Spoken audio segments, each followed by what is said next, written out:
자산운용자의 삶과 증시각도기의 삶. 요즘 하루 24시간도 부족한데요. 흑삼전탕 먹은 날과 안 먹은 날은 방송에서도 티가 납니다. 잃지 않는 건강 흑삼전탕. 자, 오늘도 한 포 마시고 시작하겠습니다. 독이마을 분들도 이제 흑삼전탕으로 설계하세요.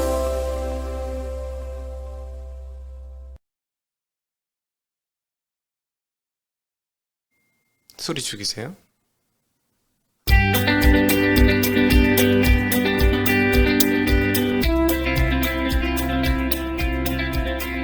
가기사는 증시각도기. 안녕하세요, 증시각도기 시청자 여러분, 투자자 여러분. 월요일 같은 화요일 8월 17일 화요일 아침이 또한 화창하게 밝았습니다. 요즘은 아침 저녁으로 쌀쌀하네요. 어제 저녁에 보니까 23도 이렇게까지 내려가더군요. 이제 아침 저녁으로 가을 오는 것을 준비해야 되는 시점인 것 같습니다. 벌써 주변에 이제 벼들 중에 조생종은 알고기 맺히기 시작했어요. 벌써 가을이 오는 소식이 다가오고 있습니다. 자, 이런 가을에 저희도 추수를 많이 해야 할 터인데요. 자, 오늘 미국 증시는 여러 가지 수많은 악재에도 불구하고 별일 없이 끝났습니다. 네, 기술주들이 조금 일부 하락을 했습니다만 뭐 그렇게 대단한 하락은 아니고요. 그리고 지정학적 리스크도 상당히 커졌습니다만 별일 아닌 것처럼 여기고 지나갔습니다. 그리고 중국에서 나온 경제지표도 상당히 후지게 나왔는데 그것도 별일 없이 지나갔고요. 연준의 테이퍼링이 이제 곧 시작될 것이다라는 보도가 나왔음에도 불구하고 별일 없이 지나갔습니다. 그러나 하나 눈에 띄는 건 바로 원화죠. 네, 원화 약세가 심화되었습니다. 저희가 이제 제목을 조금 잘못 알려드렸는데 원화 약세가 심화되었습니다. 그래서 이것을 도대체 어떻게 봐야 할 것인가인데요. 이것을 위기로 봐야 할 것인가 아닌가, 오늘 이 부분에 대해서 살짝 언급을 하고 지금 미국 시장에 대한 이야기들 함께 나누어 보도록 하겠습니다. 8월 17일 화요일 증시각도기 TV 아침 미국 마감 시작하도록 하겠습니다. 네, 지금 미국에서 보면 이제 미군들이 이제 이탈을 했죠. 저기 아프가니스탄에서. 그러다 보니까 탈레반 무장 조직이 수도 카불을 점령했다고 합니다. 대통령궁에 총 들고 들어갔죠. 그럼에도 불구하고 시장이 좀 충격을 받을 것 같았는데 별로 받지 않았고요. 어디서만 좀 반응이 나타났냐면 소위 말해서 통화 중에서 가장 안전한 통화라고 여겨지는 게 뭔가요? 일본 엔화죠. 그러니까 일본 엔화가 조금 강세를 나타냈다라는 거, 그런 정도를 빼고는 특별하게 뭐 이렇게 눈에 띄는 점은 없어요. 물론 채권 시장이 약세 요인이 여러 가지 떴음에도 불구하고 약세가 나타나지 않고 뭐가 나타났다? 강세가 나타났다는 점도 이 부분에 조금 영향을 받기는 했다라고 볼 수 있겠죠. 그러나 미국에서는 지금 바이든 대통령이 얘기했지만 20년이 지나서 그렇게 해봐도 이게 뭐 방법이 없는 곳이니까 철군하는 게 나은 것이다라고 언급을 하는데, 원래 뭐 외교의 워낙 달인이라고 하는 분께서 판단을 했으니 잘했다라고 생각을 하는지는 모르겠습니다만 어쨌든 미국 시장에서는 별반 큰 영향을 받지 못했습니다. 그리고 중국의 경제 성장 지표들이 과거 대비 대폭 크게 하락하면서 나왔는데요. 이게 언제 지표냐면 7월 지표예요. 7월 경제 지표가 예상보다 상당폭 낮게 나왔습니다. 근데 여러분, 중국의 셧다운은 언제 지금 진행되고 있죠? 네, 언제 진행되면 8월에 진행되고 있어요. 8월에 셧다운이 본격화되고 있다는 점을 감안해 보면 8월의 성장 지표도 어떻게 나올 것이다? 나쁘게 나올 것이다. 너무나 뻔하죠. 나쁘게 나올 것 같습니다. 그러니까 이것 때문에 사실 시장 상당히 흔들릴 것 같은데 뭔가 대안이 좀 나왔어요. 이 부분 조금 이따 설명드리도록 하고요. 그 다음에 테이퍼링에 대한 이야기들 굉장히 많이 나왔거든요. 이제 뭐 내년도 중반이면 테이퍼링 끝난다.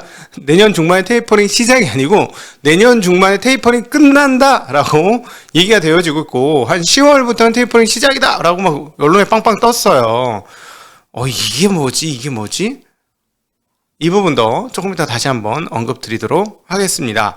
자, 원화가 지금 약세를 지속하면서 지금 원 환율이 이제는 약간 밀려서 65원 76전이네요. 1166원 정도 하고 있죠.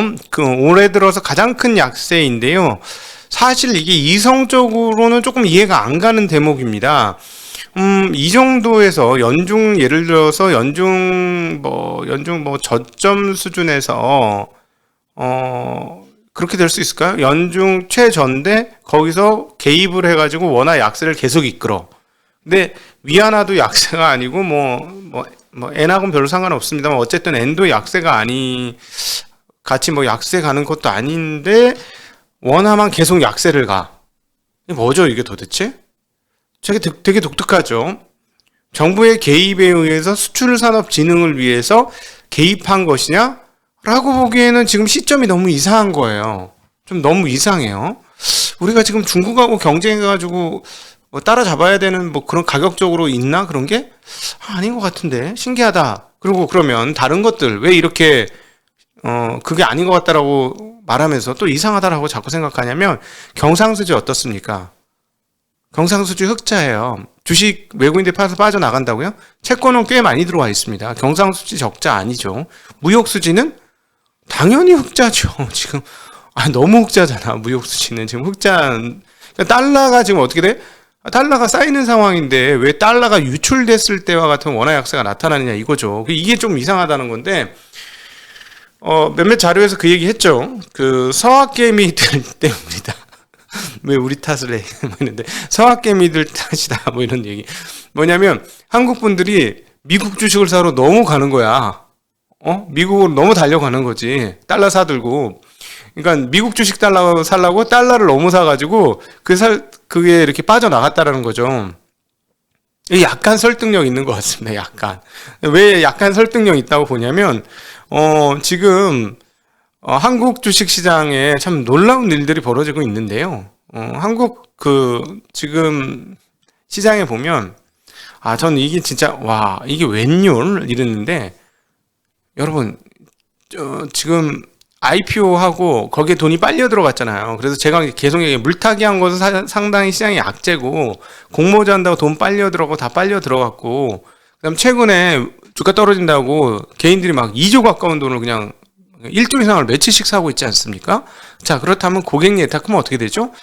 빠져야죠. 고객 예탁금 빠져야 합니다. 근데 지금 고객 예탁금 얼마예요? 7조 6천억이 늘어나서 74조 원입니다. 물론 이제 공모자금이 이제 리턴된 이유도 있겠습니다만 과거 같으면 그렇게 리턴되고 끝나서 빠지고 없어지는데 요즘은 안 빠지거든요. 그래서 이게 또 74조야. 이게 어쩐 일이란 말인가? 주가가 빠지니까 또 살려고 들어온 건가? 놀랍습니다. 그러니까 지금 한국 시장에 대한 해석이 왜 제대로 안 되는 줄 아세요, 여러분? 전문가라는 분들이 왜 이런지 아세요? 이제 조정 올 거야. 근데 조정이 올래다 말어. 이제 진짜 조정 와요. 근데 조정이 올래다 말어. 한국 시장이요. 왜 그런지 아세요? 그분들이 과거에 경험해보지 못한 일이 벌어지기 때문이에요. 제가 현장에 있으면서 이상하다라고 하면서 저는 어떻게 확실한 머니무브다라고 표현을 드렸죠. 옛날부터 계속 여러 번 말씀을 드렸습니다만 제가 현장에 있어 보면 뭐냐면 집이 3채 4채 있으셨던 분들이 1채 2채 팔았어요. 근데 예금을 하려고 했더니 뭐지? 금고인가? 이자 없는 금고인가? 이런 생각이 드는 거야. 내가 왜 여기에 왔지? 나는 누구인가? 이런 생각을 하게 만든다는 거예요. 은행에 가면 1억 넣었더니 60만 원? 뭐라고? 이런 생각이 들게 만드는 거예요. 새우 60만 원, 70만 원 이렇게 받으니까 내가 왜 30억을 넣어놔도 1% 남짓이야. 그러니까 이게 뭐 하자는 거야? 이렇게 되는 거죠. 그러려면 차라리 내가 투자를 하지. 저한테도 최근 계속 그런 법인 자금조차 지금 그러기 시작했어요. 법인 자금조차 내가 20억 정도 여유가 있는데 이거 어떻게 하지? 고민이네. 이러신 분들이 점점 많아지고 있어요. 그러니까 자, 개인들의 러쉬로 지금 주식시장이 이런 정도인데 미국 시장은 안 그렇습니까? 미국 시장은 더 그 열기를 띠죠. 왜냐하면 얘들은 안 빠져. 이래도 안 빠져? 이런데도 또 안 빠져? 안 빠져요. 이런 분위기야. 무슨 옛날 부탄가스하고 비슷하죠? 안 빠져. 그러니까 계속 돈이 들어가는 거죠. 네, 물론 저는 그럼에도 불구하고 한국 시장의 기회가 더 많다라고 생각하는 입장입니다만 어찌되었건 눈에 보이는 상황들은 그렇기 때문에 달러를 매입하는 그런 흐름들은 충분히 많을 수 있다. 그래서 이 부분들이 지금 원화 약세의 원인이라고 얘기하면 믿기진 않지만 설득은 되더라 라는 게 지금의 상황입니다. 자, 미국 상으로 접어들어서 그 뉴욕 연방은행의 8월 엠파이어 스테이트 제조업 지수가 나왔는데요. 18.3으로 집계가 되었습니다. 전월은 얼마였을까요? 43. 야, 43에서 18. 뭔가 좀 욕한 거 아니에요. 저 그런 사람 아니에요. 자, 43에서 18로 떨어졌으니까 이거 완전히 많이 떨어졌죠. 그죠? 근데 43이 집계 이후 사상 최고치였어요. 근데 어쨌든 사상 최고치에서 예상은 얼마였는데 29였어. 29였는데 18? 이게 뭐야. 이런 상황이죠. 그리고 또 하나, 우리는 이제 엠파이어 스테이트 제조업 지수인데 제조업 지수를 뚝뚝 떨어지는 거 보니까 야, 이제 제조업 과열 분위기는 이제 없네. 뭐 이런 생각 충분히 하게 되고, 이제 그 인플레이션 어떻게 될까? 또 생각해 보게 되죠. 그럼에도 불구하고, 인플레이션이 정말 그래도 고원에서 노는 거지. 예를 들어, 그 설악산 제일 멋있는 데가 어디입니까? 공룡능선이죠. 산 하나 넘어서 내려온다고 그게 바닥인가요? 산 위에서 놀고 있는 거지. 지금 마치 그 미국의 인플레이션이 그런데, 그러니까 좀 떨어졌다고 해도 뭐 일시적일 것이다라고 얘기는 하지만 그래도 과거 대비 엄청나게 높은 인플레이션은 맞아요. 그러다 보니 연준 위원들 간의 그 이야기들이 보도되고 있습니다. 월스트리트 저널에서 인터뷰를 했는데요. 자기네들이 이렇게 인터뷰하고 막 이야기하고 연설하고 성명 낸 것들을 종합해 본 결과 경기 회복이 지속된다면 약 3개월 내에 자산 매입을 축소하기 시작한다는 합의에 가까워지고 있으며 일부는 내년 중반까지 자산 매입 프로그램을 종료할 것을 주장하고 있다라고 보도했다고 합니다. 자, 그런데 시장은 어때요? 내년 중반에 테이퍼링하면 채권 금리 어떻게 해야 돼요? 채권 금리는 올라가야 되고 채권값 떨어져야 되죠. 근데 10년물 지금 채권 금리는 얼마다? 1.3대에서 밀려서 1.268이에요. 떨어졌어요. 금리가 떨어지고 채권 가격은 올랐죠. 네, 그런 상황이에요. 자, 이게 도대체 뭐냐는 거야. 이건 이렇게 보시면 돼요. 우리는 이미 다 알고 있었어. 자, 우리 특별히 각도의 TV 있는 분들은 무슨 월스트리트 뭐야, 새삼스러운 얘기를 이미 다 한 얘기 아니야. 그죠? 저희 각도의 TV 시청자분들은 이거 너무 많이 들어가지고 이미 다 알고 있죠? 우린 다 확인했어. 다 확인한 거, 그거 애들이 지금 종합해서 집계해서 얘기해 준 거예요. 그러니까 시장도 똑같이 반응을 한 겁니다. 우리 이미 다 알고 있는 미래야 라고 얘기했기 때문에 시장 충격이 없었고, 오히려 채권 가격이 금리가 떨어지는 강세를 보이는 그런 모습은, 오히려 지정학적 위기나, 그 다음에 중국 성장률에 훨씬 더 신경을 쓰고 있는 것이다 라고 보여줍니다. 그러니까, 연준 위원들 몇몇 분이 그렇게 얘기해도 그렇게 안 될 거야. 경기가 그 정도 아니거든, 내가 보기에는. 이렇게 생각을 시장이 정리한 그런 상황이다 라고 얘기할 수 있겠습니다. 제레미 시걸 교수, 아주 유명한 책인데 투자의 미래인가 주식의 미래인가 녹색 그 책을 내신 분, 광대한 그 데이터를 가지고 글을 쓰셨던 분인데, 이분은 뭐라고 했냐면 예상보다 빠르게 테이퍼링을 하거나 2022년 말에 금리 인상에 나설 수 있다라는 예상을 했습니다. 그럼에도 불구하고 인플레이션 대안은 딴 게 없다. 주식 투자나 실물 자산 투자. 실물 자산이면 뭐 부동산 이런 거가 되겠죠? 물론 뭐 원자재 이런 것도 될 수 있겠습니다만, 네, 주식 투자는 지속될 것이다라고 이야기했다고 합니다. 자, 중국 내용 얘기하고 테슬라 얘기 살짝 하죠. 중국 그 경제지표가 발표됐는데 7월 경제지표가 예상치보다 대폭 하락을 했습니다. 하나금투 김기환 팀장님 굉장히 부지런하시더라고요. 주말 일요일에도 계속해서 데이터를 올려. 대단하신 분이야. 미쳤어. 근데 이렇게 미쳐야지 투자해서 좋은 결과를 얻긴 하죠. 자, 7월 산업 생산이 전년 대비 6.4% 상승한 걸로 나왔습니다. 예상은 7.9, 전월은 8.3. 전월 8.3에서 6.4 많이 떨어졌죠. 안 좋다는 얘기예요.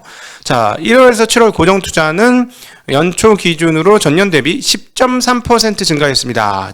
예상은 11.3% 증가, 전월은 12.6% 증가. 이것도 꺾였어요. 절대 수치는 굉장히 높지만 원래 높았던 나라이기 때문에 전월 대비 전년 대비 그 비교를 하는데 비교한 수치보다 상당히 떨어졌다는 거고요. 7월 소매 판매는 전년 대비 8.5% 상승을 했는데 예상은 10.9, 전월은 11.1. 이건 상당히 많이 빠졌어요. 12.1에서 8.5까지 거의 뭐 이거 얼마가 많이 빠진 겁니까? 이거 굉장히 많이 25% 이상 빠진 거잖아요. 굉장히 많이 빠졌습니다. 7월 도시 실업률은 5.1%로 전월 5%보다 실업률이 더 높아졌습니다. 지금 이게 중국에서 제일 심각한 문제 중에 하나죠. 미국도 그렇습니다만 고용 문제. 근데 여기에 대한 이야기가 있었습니다. 미국 8월 16일 총리 주재 공무원 상무회의에서 고용 부양책 관련 이야기를 했는데요. 새로운 경제 운영 상황에 맞춰 단기 경기 사이클을 뛰어넘는 구조적인 부양책을 강화하겠다. 단기 경기 사이클을 뛰어넘는 이건 뭐야? 경기보다 더 세게 밀어붙이겠다는 거죠. 구조적인 부양책. 네, 돈을 더 퍼붓겠다. 이런 얘기로 보여집니다. 고용에. 재정과 통화 정책을 통한 고용 지원. 자, 중요한 얘기했어요. 재정과 통화 정책. 아니 왜 고용 지원하는데 재정과 통화 지원 돈 풀겠다는 얘기죠. 재정을 풀고 돈을 풀어서라도 고용을 지원하겠다라는 거고요. 구인 비중 높은 노동 집약형 산업과 서비스업의 다방면 고용을 촉진하겠다라고 이야기했습니다. 자, 노동을 많이 쓰는 그런 쪽으로 더 노동이 이루어질 수 있도록 촉진하는 그 방법을 강구하겠다라고 이야기했습니다. 자, 그러니까 이건 무슨 말이에요? 중국 지표가 굉장히 안 좋게 나왔잖아요. 경제 지표가 안 좋게 나왔음에도 불구하고 어떤 이야기입니까? 어떤 이야기냐면 돈 풀게. 고용에 관해서는 우리가 확실히 돈 풀게 라고 얘기했기 때문에 이것이 크게 충격으로 오지 않았다. 이렇게 정리해 볼 수 있을 것 같습니다. 테슬라 오토파일럿 관련 조사가 있는 것으로 보입니다. 그 Bloom of the Rose라는 타이틀로 CNBC에 올라왔는데 이게 무슨 뜻인지 잘 모르겠어요. 어쨌든 뭔가 조사가 있는 것 같습니다. 주가가 4%대 하락을 했고 베타 버전 9.2가 지금 나온 가운데 테슬라의 AI는 계속 성장하고 있고 반면에 이 조사 때문에 주가는 좀 크게 떨어진 뉴스가 포착되었습니다. 자, 이제 1부 마무리하도록 하고요. 2부에 여러분들과 만나서 대담 나누어 보도록 하겠습니다. 안녕.